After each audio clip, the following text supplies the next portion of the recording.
স্বাগত ডিবিসি সংবাদে। আপনাদের সাথে আছি আমি জান্নাত সাথী। শুরু হলো সড়ক ও রেল পথে ঈদ যাত্রা। ভোর 6টায় কমলাপুর রেলওয়ে স্টেশন থেকে রাজশাহীর উদ্দেশ্যে ছেড়ে যায় ধূমকেতু এক্সপ্রেস। এই ট্রেনের মাধ্যমে ঈদ উল ফিতরের ট্রেন যাত্রা শুরু হয়। গত 14 মার্চ যারা টিকিট কিনেছেন তারা আজকের ট্রেনে যাত্রা করবেন। ঈদ যাত্রার প্রথম দিনে কমলাপুর রেল স্টেশনে তেমন ভিড় দেখা যায়নি। স্বস্তিতে রাজধানী ছাড়ছে মানুষ। কমলাপুর রেল স্টেশনে আছেন সহকর্মী আরিফুল ইসলাম, কথা বলবো তার সাথে। আরিফ, কেমন দেখছেন ঈদ যাত্রার প্রথম দিন? কি বলছেন যারা ঢাকা যাচ্ছেন? সাথী, মূলত হচ্ছে প্রিয়জনের সঙ্গে ঈদের আনন্দ ভাগাভাগি করতে কিন্তু এই রেলপথের যে যাত্রা, সেটা ঈদ যাত্রাটা কিন্তু আজকে থেকে শুরু হলো, যেটা আজ ভোর 6টায় ধূমকেতু রাজশাহীগামী যে এক্সপ্রেসটি রয়েছে ধূমকেতু এক্সপ্রেস, সেটা দিয়ে কিন্তু রেলপথে যাত্রা শুরু হয়েছে। ইতিমধ্যেই এখন পর্যন্ত প্রায় 5টি ট্রেন কিন্তু এই কমলাপুর রেলওয়ে স্টেশন থেকে ছেড়ে গেছে। এছাড়া আমার পাশে যে ট্রেনটি আছে সেটা হচ্ছে ভুড়িমারি এক্সপ্রেস, যেটা 8:30 যাওয়ার কথা, কিন্তু 1 ঘন্টা বিলম্বে 9:30টায় এখান থেকে ছেড়ে যাবে নিজ গন্তব্যে। তো এর পাশাপাশি আজকে সারাদিন মোট 43টি ট্রেন চলাচল করবে। আর আরেকটি বিষয় জানিয়ে রাখি যে ঈদ উপলক্ষে যে বিশেষ ট্রেনের সার্ভিসের যে ব্যবস্থা করে রাখে সবসময় বরাবরের মতো, এবার কিন্তু 10 জোড়া নয়, এবার 5 জোড়া ট্রেন, বিশেষ ট্রেন চালু করা হয়েছে, যেটা চলাচল করবে হচ্ছে 27 তারিখ থেকে। কিন্তু 27 তারিখ থেকে বলা যায় যে 27 তারিখ থেকে কিন্তু সেটি চলাচল করবে। আমি একটু এখানে ছোটো ছোটো বাচ্চারাও তাদের বাবা মার সঙ্গে, প্রিয়জনের সঙ্গে বা তাদের আত্মীয় স্বজনের সঙ্গে কিন্তু তারা বাড়িতে যাচ্ছেন এই ঈদের ছুটি কাটাতে প্রিয়জনের সঙ্গে। তবে একটি বিষয় জানিয়ে রাখি যে অনেকের অফিস আছে, অনেকে যেতে পারছে না, কিন্তু পরিবারকে পাঠিয়ে দিচ্ছেন। তো সেই পরিবারদেরকেই সাথে যদি আমি একটু কথা বলতে চাই, একটু জানতে চাই যে আজকে তো আপনারা প্রথম যাত্রা এই ঈদের, মানে প্রিয়জনের সঙ্গে ঈদের আনন্দ ভাগাভাগি করতে যাচ্ছেন, কেমন লাগছে এই বাচ্চাদের? অনেক ভালো লাগতেছে। কেন, মানে কোনো ধরনের ভোগান্তি আছে কি? না না, কোনো ভোগান্তি নেই। আমার মানে বাবা মার সঙ্গে যাই ঈদ করবো, শ্বশুর শাশুড়ির সঙ্গে ঈদ করবো, অনেক ভালো লাগতেছে। আচ্ছা, পরিবারে আর কে কে যাচ্ছেন আপনারা? আমি আমার ছেলে মেয়েকে নিয়ে যাইতেছি। ওর বাবার ছুটি নেই, তো ওর বাবা শুক্রবারে যাবে। সাথী, যেটা বলছিলাম একটু আগেই যে পরিবারকে পাঠিয়ে দিচ্ছেন অনেকেই, যেহেতু অফিস খোলা রয়েছে। এর পাশাপাশি এখানে আরো একজনের সাথে একটু কথা বলতে চাই। তুমি কোথায় যাচ্ছ একটু বলবে? কেমন লাগছে ঈদে বাড়ি যাচ্ছ, কেমন লাগছে? ভালো। কি করবে ঈদে বাড়িতে গিয়ে, কি করবে? কাদের সাথে খেলাধুলা করবে বা কাদের সাথে ঘুরবে? আর বন্ধুর সঙ্গে। তোমার সাথে কে যাচ্ছে?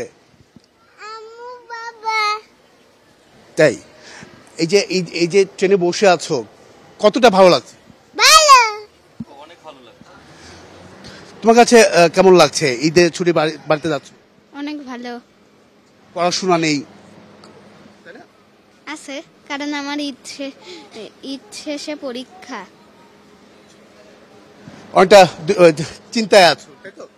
হ্যাঁ।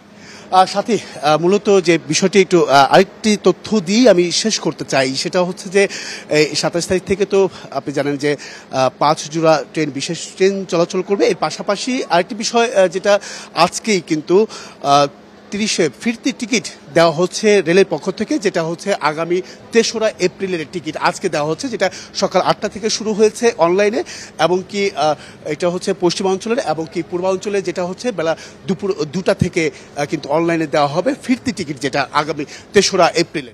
আরও তথ্য জানবো নিশ্চয়ই আপনার কাছ থেকে পরবর্তীতে। ধন্যবাদ আরিফ। দেশের অন্যতম গুরুত্বপূর্ণ সড়ক প্রকল্প ঢাকা বাইপাস এক্সপ্রেসওয়ে খুলে দেওয়ার শেষ মুহূর্তের প্রস্তুতি চলছে পুরোদমে। দিন রাত কাজ করে যাচ্ছেন শ্রমিকরা। সরকারের অনুমোদন পেলে ঈদেই এই বাইপাসের সুবিধা ভোগ করতে পারবে ঘরমুখো মানুষ। ঢাকার যানজট এড়িয়ে সহজেই চলাচল করবে উত্তর ও দক্ষিণবঙ্গের যানবাহন। এ লক্ষ্যে 2018 সালে শুরু হয় বাইপাস এক্সপ্রেসওয়ে নির্মাণের কাজ। 48 কিলোমিটার দীর্ঘ এই এক্সপ্রেসওয়ে চালু হলে জয়দেবপুর থেকে মদনপুর পর্যন্ত যাতায়াত করা যাবে নিরবচ্ছিন্নভাবে। ঢাকার ওপর গাড়ির চাপ কমবে কয়েক গুণ। আগে আমরা যেভাবে জাম ঠেলেছি, এখন অবশ্য ওইভাবে ঠেলতে হয় না। এই রাস্তাটা যদি চালু করা হয় তাহলে ঢাকা থেকে মদনপুর যেতে খুবই সময় কম লাগবে। এখন পর্যন্ত কাজের অগ্রগতি ৭২%। সরকারের অনুমোদন পেলে ঈদের আগেই আংশিক খুলে দেওয়া সম্ভব বলছেন প্রকল্প বিশ্লেষকরা। ভোগড়া থেকে শুরু করে পূর্বাচলের আগ পর্যন্ত আমাদের এই 18 কিলোমিটার একেবারে 100% শেষ হয়ে গেছে। আংশিকভাবে উন্মোচন করার জন্য আমরা রেডি, কিন্তু সরকারের কিছু অনুমোদন প্রক্রিয়া আছে। দেশের অর্থনীতিতেও এই এক্সপ্রেসওয়ে ইতিবাচক প্রভাব ফেলবে বলে মত বিশ্লেষকদের। Mahmuda Sikder, DBC news, Gazipur. যাত্রী সংকটের মাঝে ঈদযাত্রায় প্রস্তুত সদরঘাট লঞ্চ টার্মিনাল। আগের মতো লাভের মুখ না দেখলেও ঐতিহ্য রক্ষায় ব্যবসা ধরে রাখছেন লঞ্চ মালিকরা। এদিকে যাত্রীদের নিরাপদে গন্তব্যে পৌঁছে দেওয়ার আশ্বাসের কথা জানালো বিআইডব্লিউটিএ। রাজধানী সদরঘাট লঞ্চ টার্মিনাল। অন্যান্য বছর রমজানের এ সময়ে তিল ধারণের স্থান না থাকলেও এবার শুনশান নীরবতা। পদ্মা সেতু চালুর পর কমেছে লঞ্চের যাত্রী, থমকে গেছে ব্যবসা। এর মাঝেও টার্মিনালে চলছে ঈদযাত্রার প্রস্তুতি। লঞ্চের সংখ্যা কমে যাওয়ায় নিজেদের মূলধন নিয়েই সংকটে কর্তৃপক্ষ। যাত্রীর অবস্থা খুবই খারাপ। প্রথম রোজার থেকে এই পর্যন্ত আমরা লোসকানে আছি। লঞ্চে একটু সময় দরকার, এই জন্য অনেকে আছে গাড়ি দিয়ে চলে যায়, কিন্তু আগের থেকে লঞ্চের এখন অনেকটাই যাত্রী কম। পদ্মা সেতু হওয়ার পর থেকে প্রায় 60% যাত্রী কমছে। প্রত্যেকটা যাত্রীকে নির্দিষ্ট গন্তব্যে সুশৃঙ্খল এবং নিরাপদভাবে পৌঁছার জন্য আমরা সার্ভিস দেব। সদরঘাট অভিমুখে সড়ক পথে যানজট ভোগায় যাত্রীদের। দুর্ভোগ কমাতে উদ্যোগের কথা জানালো ট্রাফিক বিভাগ। মানুষের যাতায়াতকে নির্বিঘ্ন করার জন্য ফুলবাড়িয়া থেকে তাঁতিবাজার পর্যন্ত রিক্সার লেনকে আলাদা করে দিয়েছি, যাতে করে রিক্সা এবং গাড়ি নির্বিঘ্নে যাতায়াত করতে পারে। অনওয়ে করে দিয়েছি, যে অনওয়ের মাধ্যমে একদিক দিয়ে গাড়ি যাবে, আরেক দিক দিয়ে গাড়ি আসবে। সদরঘাটগামী যাত্রীদের কোন রকম সড়ক পথের সমস্যা দূরীকরণে সর্বোচ্চ সচেতন ট্রাফিক বিভাগ। ঠিক তেমনি লঞ্চে যাতায়াতকারী যাত্রীরাও যেন কোনো রকম ফিটনেসবিহীন লঞ্চের জন্য দুর্ঘটনার শিকার না হন, সেজন্য চালানো হবে অভিযান। আতিক মেজবা লগ্ন, ডিবিসি নিউজ, ঢাকা। সমুদ্রগামী ফেরির যুগে প্রবেশ করলো বাংলাদেশ। চট্টগ্রাম সন্দ্বীপ রুটে ফেরি চলাচলে যোগাযোগের নতুন দুয়ার খুলে গেল। সকালে এই কার্যক্রম উদ্বোধন করেছে নৌ পরিবহন উপদেষ্টা অবসরপ্রাপ্ত ব্রিগেডিয়ার জেনারেল শাখাওয়াত হোসেন। এ নিয়ে আরও জানাতে সরাসরি যুক্ত হচ্ছেন সহকর্মী মুজিবুল হক। মুজিব, সমুদ্রগামী ফেরি যুগে প্রবেশ করলো বাংলাদেশ, আর ঈদের আগে এই ফেরি চলাচলে নিশ্চয়ই সুবিধা ভোগ করবে দ্বীপবাসী। কি বলছেন চলাচলকারীরা, আর জানাবেন যে এর মধ্য দিয়ে আর কি কি সুযোগ সুবিধা পাবেন দ্বীপবাসী? সাথী, দীর্ঘদিনের কয়েকশো বছরের দুর্ভোগ কষ্ট লাঘব হচ্ছে দ্বীপ উপজেলা সন্দ্বীপের মানুষের। ফলে তাদের যে আনন্দ উচ্ছ্বাস কোনোটির আসলে কমতি নেই। আমরা এই মুহূর্তে যে বহুল কাঙ্ক্ষিত যে ফেরি, সেই ফেরির উপরে আছি। এখন থেকে 10 থেকে 15 মিনিট আগে সেটি যাত্রা শুরু করেছে। আমরা যতটুকু জানতে পেরেছি, এই চট্টগ্রাম শহরের যে বাঁশবাড়িয়া প্রান্ত, সেখান থেকে সন্দ্বীপ যে উপজেলা, সেখানে যেতে 1.5 ঘন্টার মতো সময় লাগতে পারে। যদি সমস্যা না হয় তাহলে পরে 1 ঘন্টা 20 মিনিটের মধ্যে সেটি পৌঁছানোর কথা রয়েছে। একটু আগেই নৌ উপদেষ্টা brigadier general M Shakhawat Hossain সহ সরকারের আরও 5 জন উপদেষ্টা তার সঙ্গে ছিলেন। তারা আনুষ্ঠানিক এই ফেরির উদ্বোধন করেছেন। এর মধ্য দিয়ে যে সন্দ্বীপের মানুষের যে দীর্ঘদিনের কষ্ট, সেটি যেমনি লাঘব হবে, একই সাথে চট্টগ্রামের সাথে সন্দ্বীপের সরাসরি যোগাযোগ সেটি তৈরি হলো, এবং এর মধ্য দিয়ে অন্যান্য পণ্যবাহী, যাত্রীবাহী বাস থেকে শুরু করে ট্রাক সব কিছুই আসলে চলাচল করতে পারবে। সন্দ্বীপের যে বিশাল পর্যটন সম্ভাবনা, সেটিরও দ্বার উন্মোচিত হলো, এবং সেখান থেকে যে সমস্ত কৃষি, চিকিৎসা, শিক্ষা, বহুমুখী এক ধরনের উন্নয়নের সম্ভাবনা আসলে তৈরি হলে। তবে এখানে কিছুটা চ্যালেঞ্জ আসলে যারা সন্দ্বীপের মানুষ আছেন তারা বলছেন, এই ফেরি যেটি কপোতাক্ষ ফেরি, সেটি যেহেতু নদী পথে চলাচল করে, সেক্ষেত্রে এই ফেরিটি যদি বর্ষার সময়ে চলাচল করে তাহলে কিছুটা চ্যালেঞ্জের মুখোমুখি হতে পারে তাদেরকে।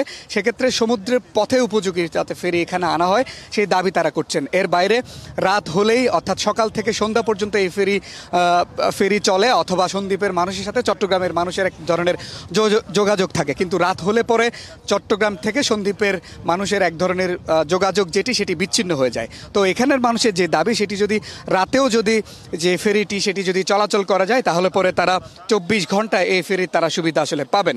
অর্থাৎ সব মিলিয়ে মোটা দাগে আমরা যেটি বলতে পারি যে ফেরি চলাচলের মধ্য দিয়ে তাদের দীর্ঘদিনে যে কষ্ট লাঘব সেটি যেমনি হবে, পাশাপাশি এখান থেকে দুই প্রান্তের মানুষের যে সম্পৃক্ততা যোগাযোগ সেটি যেমনি বাড়বে, বহুমুখী পর্যটন সম্ভাবনা উন্নয়ন সেটি বাড়বে এবং এখান থেকে বিভিন্ন অর্থকরী ফসল বিভিন্ন যে পণ্য সেটি চট্টগ্রাম ছাড়িয়ে ঢাকা সহ বিভিন্ন প্রান্তে আসলে পাঠানো যাবে। অর্থাৎ এলাকার মানুষ বেশ উচ্ছ্বসিত এই ফেরি চলাচলকে কেন্দ্র করে। তারা দাবি করছেন এটি যাতে স্থায়ী হয় এবং টেকসই একটি ফেরি চলাচলের মধ্য দিয়ে সন্দ্বীপের সাথে চট্টগ্রামের মানুষের যে যোগাযোগ সেটি যাতে আরও বেশি দীর্ঘস্থায়ী করা যায় সেই দাবি কিন্তু তারা করছেন। তো আমরা যাচ্ছি বেলা 12:30টায় সরকারের প্রধান উপদেষ্টা ডক্টর মোহাম্মদ ইউনূস তিনি ভার্চুয়ালি যোগ দেবেন, সেই খবরও নিশ্চয় আপনার মাধ্যমে দর্শকদের জানাতে পারবো। নিশ্চয় মুজিব, ধন্যবাদ। প্রতিবছর উত্তরের স্বস্তির ঈদযাত্রার আশ্বাসের পরও ভোগান্তির নাম ঢাকা টাঙ্গাইল যমুনা সেতু মহাসড়ক। এবারও মিলছে তেমনি আশ্বাস।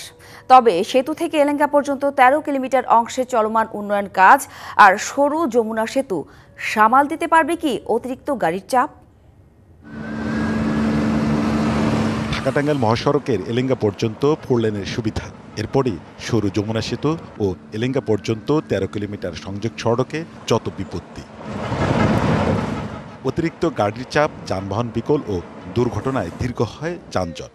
আনন্দের ঈদযাত্রা হয়ে ওঠে বিরক্তিকর ও ভোগান্তির। এই সমস্যা নিরসনে সাসেক 2 প্রকল্পের আওতায় চলছে উন্নয়নযোগ্য। এতে মাত্র 40% কাজ শেষে ঠিকাদারি প্রতিষ্ঠান বলছে সেতু পর্যন্ত 4 লেনের সুবিধা পাবে উত্তরের যাত্রীরা।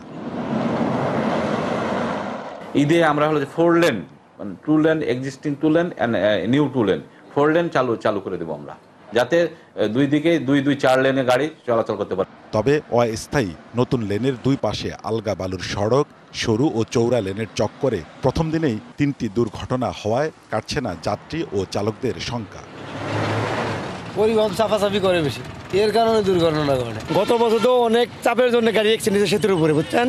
এদিকে সরু যমুনা সেতু নিয়েও আছে অস্বস্তি। রাস্তা হলো 6 লাইনের গাড়ি ঘোড়া, সেতুতে যখন যাবে তখন তো 2 লাইনে যাবে, তখন একটু যানজট বেশি হবে, ভিড় হবে বেশি। সেতু টোল যেমন ক্লিয়ার না হবেন, 4 লাইন না হবেন, রাস্তা জাম ক্লিয়ার হবে না।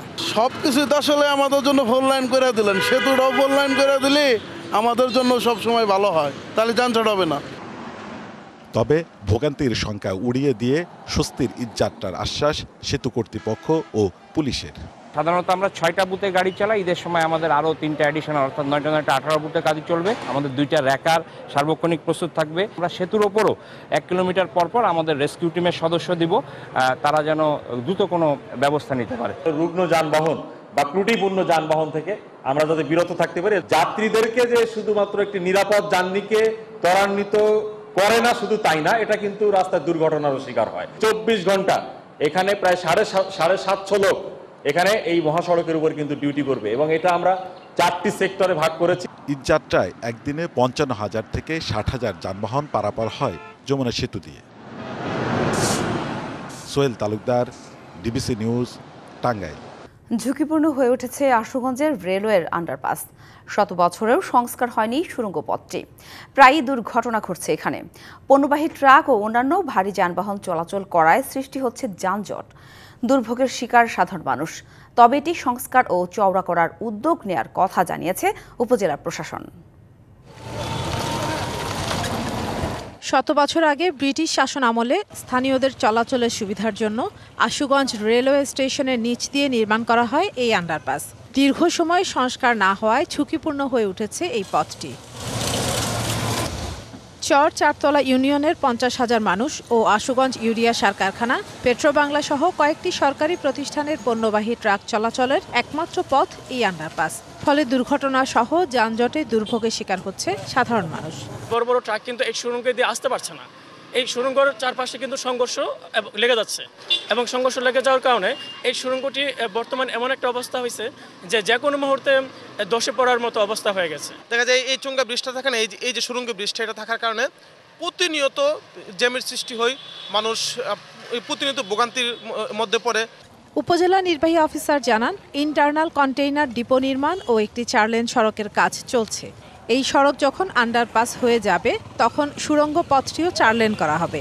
4 লেনের এই রাস্তাটি যাতে আন্ডারপাসটাও যাতে 4 ওয়ে থাকে, 4 লেনের থাকে, সেই জন্য আমাদের যে সংশ্লিষ্ট বিভাগগুলি বিশেষ করে বাংলাদেশ রেলওয়ে এবং আমাদের BIWTA এরা যৌথ উদ্যোগেই কিন্তু আমাদের এই আন্ডারপাসটির কার্যক্রম হাতে নিয়েছে এবং ইতিমধ্যে আন্ডারপাসটি নির্মাণের যে অর্থের যে বিষয়টি রয়েছে সেটার অধিকাংশই কিন্তু বাংলাদেশ রেলওয়েকে বাংলাদেশ BIWTA ইতিমধ্যে পরিশোধ করেছে। দ্রুত ঝুঁকিপূর্ণ আন্ডারপাসটির প্রশস্ত ও সংস্কারের দাবি এলাকাবাসীর। DBC news desk. সৌদি আরবে বাংলাদেশিদের ব্যবসা প্রতিষ্ঠান দিন দিন বৃদ্ধি পাচ্ছে, ফলে সৃষ্টি হচ্ছে নতুন নতুন কর্মসংস্থান। এসব উদ্যোক্তার সংখ্যা যেমন বাড়ছে, তেমনি তারা অবদান রাখছে বাংলাদেশের অর্থনীতিতে। সৌদি আরব রেমিটেন্স পাঠানোর ক্ষেত্রে শুধু মধ্যপ্রাচ্য নয়, ছাড়িয়ে গেছে যুক্তরাষ্ট্রকেও। মধ্যপ্রাচ্যের দেশ সৌদি আরব বাংলাদেশের প্রধান শ্রম বাজার। দেশটিতে কম বেশি ৩৫ লাখের মতো বাংলাদেশি নানা কাজের সঙ্গে জড়িত। প্রবাসী বাংলাদেশিদের অধিকাংশই শ্রমিক। অবশ্য শুরুতে শ্রম ভিসায় দেশটিতে গেলেও অনেকেই পরবর্তীতে নিজেদের প্রতিষ্ঠিত করেছেন নানা ব্যবসা বাণিজ্যে। তারই ধারাবাহিকতায় ক্রমশ বেড়ে চলছে বাংলাদেশি মালিকানাধীন প্রতিষ্ঠান। সম্প্রতি সেই সব ব্যবসায়ীদের নিয়ে জেদ্দায় 5 তারকা রামাদা হোটেলের বলরুমে Saudi Bangladesh business and investor ফোরামের উদ্যোগে আয়োজন করা হয় সেহরি ও দোয়া মাহফিলের। আসুন আমরা আল্লাহর কাছে মুনাজাত করি। সবাইকে ধন্যবাদ। আমরা যেন ভবিষ্যতে আরো খুব বড় কিছু করতে পারি। সমস্ত কার্যক্রমে এগিয়ে যাচ্ছি আব্দুর রহমান ভাইয়ের বলিষ্ঠ নেতৃত্বে। সংগঠনটির নেতৃবৃন্দ বিশেষ করে আব্দুর রহমান ভাই, জাকির ভাই সহ আজকে হাবিবুর রহমান ভাই। এতে সভাপতিত্ব করেন ফোরামের সভাপতি আলহাজ আব্দুর রহমান, সংগঠনের সহসভাপতি শেখ জাকির হোসেন ও যুগ্ম সাধারণ সম্পাদক হাবিবুর রহমান রাড়ি সঞ্চালনা করেন। প্রবাসী এবং বাংলাদেশের যৌথ বিনিয়োগের দিকে আমরা এগিয়ে যাব। 2030 সালে সৌদি সরকারের যে পরিকল্পনা, সেই পরিকল্পনাতে যাতে করে আমরা যেন তাদের উন্নয়নের অংশীদার হিসেবে আমরা কাজ করতে পারি। উপস্থিত ছিলেন সংগঠনের যুগ্ম সাধারণ সম্পাদক হাবিবুর রহমান ব্যাপারী, শাহজাহান সিরাজি, আনোয়ার হোসেন, আইকে উজ্জ্বল, মোহাম্মদ বেলাল হোসেন, দেলোয়ার আব্দুল মালেক ও আজাদ মোবারক সহ অনেকে। আগামী দিন আমরা চিন্তা ভাবনা করতেছি যে আরো সুন্দর আমাদের ব্যবসা আমরা সফল হব। যদি বিজনেস করতে চান আমাদের সাথে যোগাযোগ করে আমাদের সামনে করতে পারবেন। যেমন আব্দুর রহমান ভাই, কারণ ওনার বলিষ্ঠ নেতৃত্বে আলহামদুলিল্লাহ আমরা এত বড় একটা অনুষ্ঠান করতে পারছি। সেহরি দোয়া মাহফিলের একটা অনুষ্ঠান ছিল, আলহামদুলিল্লাহ সম্পন্ন হয়েছে এখানে। অনুষ্ঠানে garments, food, beverage and vegetables, dry food, grocery, real estate, আবাসন সহ জেদ্দার বিশিষ্ট ব্যবসায়ীগণ ও ইনভেস্টমেন্টের নেতৃবৃন্দ উপস্থিত ছিলেন। DBC news desk. এবার দেখে নেব আজকের জাতীয় দৈনিক পত্রিকাগুলোর প্রধান শিরোনাম। প্রথমে দেখে নেব দৈনিক প্রথম আলো। প্রধান শিরোনাম করেছে গণপরিষদ নয়, সংসদ নির্বাচন চায় বিএনপি। সংবিধান সংস্কারে গণপরিষদ গঠন করার কোনো প্রয়োজন নেই বলে মনে করে বিএনপি। দলটি বলেছে আগে জাতীয় সংসদ নির্বাচন করা উচিত। নির্বাচনের মধ্য দিয়ে গণতান্ত্রিকভাবে রাজনৈতিক সরকার প্রতিষ্ঠা হলে সংসদের সব আলোচনা হবে। গতকাল রোববার দুপুরে জাতীয় সংসদ ভবনের LD হলে জাতীয় ঐক্যমত্য কমিশনের কাছে সংস্কারের সুপারিশ নিয়ে লিখিতভাবে দলটির মতামত জমা দেয় বিএনপি। তারপর যাব দৈনিক সমকাল। প্রধান শিরোনাম করেছে বিদ্রোহী নাকি পরিশোধিত আওয়ামী লীগ। ছাত্র জনতার অভ্যুত্থানে ক্ষমতাচ্যুত আওয়ামী লীগ আগামী নির্বাচনে অংশ নিতে পারবে কিনা তা নিয়ে রাজনীতির অন্তর্মহলে চলছে টানাপোড়েন। সংশ্লিষ্টদের সঙ্গে আলাপ করে আওয়ামী লীগ নিয়ে দুটি বিকল্প ভাবনার কথা জানা গেছে। তারপর যেতে চাই দৈনিক যুগান্তর। প্রধান শিরোনাম করেছে ৭১ এর মুক্তিযুদ্ধ, ২৪-এর গণঅভ্যুত্থান একই কাতারে নয়, গণভোট ও গণপরিষদে না, ঐক্যমত্য কমিশনের সংস্কার প্রস্তাবে বিএনপির মতামত দিয়েছে। তারপর যেতে চাই কালবেলা। কালবেলার প্রধান শিরোনাম করেছে ফ্রিজ কেনার এখনই সময়, গরম, সামনে ঈদ, এর পাশাপাশি আগামী বাজেটে ফ্রিজের শুল্ক বাড়ানোর সম্ভাবনা রয়েছে সরকারের। সব বিবেচনায় অনেক ক্রেতাই ঝুঁকছেন ফ্রিজ কিনতে, এটা তাদের কালবেলার একটি বিশেষ প্রতিবেদন। তারপর যেতে চায় বাংলাদেশ প্রতিদিন। প্রধান শিরোনাম করেছে রাষ্ট্রের নাম বদলে আপত্তি, গণভোট নয়, সংসদ আগে চায় বিএনপি। এটা নিয়ে তার প্রতিবেদন করেছে। তারপর যেতে চায় দৈনিক ইত্তেফাক। পায়রা বন্দর নির্মাণ প্রকল্পের সংশোধনী সহ একনেকে 15 প্রকল্প অনুমোদন। পায়রা বন্দর অর্থনীতির জন্য বিস্ফোরণ, এটা বলেছেন পরিকল্পনা উপদেষ্টা ডক্টর ওয়াহিদুদ্দিন মাহমুদ। তারপর কালের কণ্ঠ। প্রধান শিরোনাম সেনাবাহিনীকে বিতর্কিত করার অপচেষ্টা, অপপ্রচার থামাতে 1 মাস আগেই অনুরোধ করেছিলেন সেনাপ্রধান। ঐক্য বিনষ্টকারীদের অপচেষ্টা থামছে না, এনসিপি নেতার ভুল স্বীকার। তারপর বণিক বার্তার প্রধান শিরোনাম, দেশে কর্মক্ষম জনগোষ্ঠীর প্রবৃদ্ধির গড় হার 1.5%, কর্মসংস্থানে 0.2%। তারপর ডেইলি স্টারের প্রধান শিরোনাম করেছে NCP presses on for constitute assembly. তারপর যেতে চায় বিজনেস স্ট্যান্ডার্ড, প্রধান শিরোনাম করেছে 5 lakh more recipients increase allowance for FY26 social safety. Daily Observer, প্রধান শিরোনাম করেছে GP Robi Banglalink trying monopolise broadband internet business. তারপর যেতে চায় news, BNP CPB for no basic change, NCP wants new constitution. এই ছিল আমার হাতে আজকের দৈনিক পত্রিকাগুলোর প্রধান শিরোনাম।